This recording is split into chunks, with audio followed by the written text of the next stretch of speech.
Welcome to the IllumiNewsroom.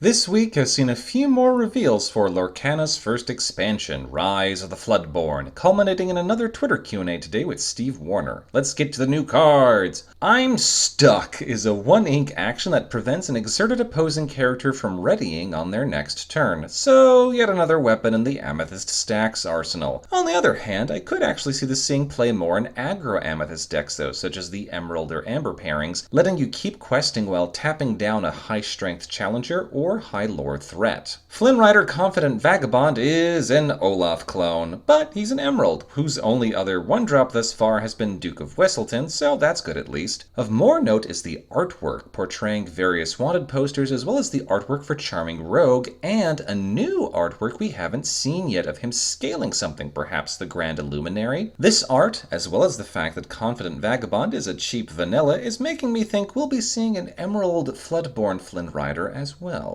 The other new Emerald card is Bounce, a 2-ink uninkable action that has you return one of your own characters to hand, and if you do, returns an opposing character to hand as well. This goes very nicely with characters with on-play abilities, of which there are quite a few, most notably Genie on the Job, but getting to replay Hades, Lord of the Underworld, Mickey Detective, or Tinkerbell Giant Fairy, or many others is very nice. The possibilities are bountiful. This is also the first bit of synergy we've seen for Merlin Shapeshifter, though it's interesting that it's outside the colors of the precon he's the face of. Moving to Sapphire, we have Cogsworth Talking Clock, a 2/3/1 lore for 2, who lets your reckless characters exert to gain 1 lore. First off, he's strictly better than Donald Duck Boisterous Fowl and the like, though admittedly in a more niche deck running reckless cards, which right now are strictly in Ruby. But in that particular deck, this is very nice. You could play Arrogant Hunter turn 2, then Talking Clock turn 3, letting Gaston effectively quest instead of swinging into someone, then turn 4 shift out Intellectual Powerhouse. Speaking of shifting, we also got Cogsworth Grandfather Clock, a 2/5/2 lore for 5 Floodborn shift 3 with Ward, and he gives your other characters resist +1. This is fantastic. I would run him even without the shift target, especially in a Ruby Sapphire deck that's already running Donald shredding his stuff and Shield of Virtue to get around Amethyst Ruby Chosen removal. Now you can run both, so you don't need to worry about your Donalds exactly matching your opponent's Be Prepareds, and giving everyone else a bit of protection is a nice touch. Lastly, we get The Prince Never Gives Up, possibly the most awkward subtitle they've given a character yet. Name aside, Snow White's Bow is a 1/3/2 lore for 3 with Bodyguard and resist +1. Essentially a Hercules variant that lasts longer, quests for more, but who likely won't actually take out anyone who challenges him. Notably, he'll survive anything costing 3 or less aside from Arrogant Hunter, Galactic Hero, or Horus, who no one runs. Who are we kidding?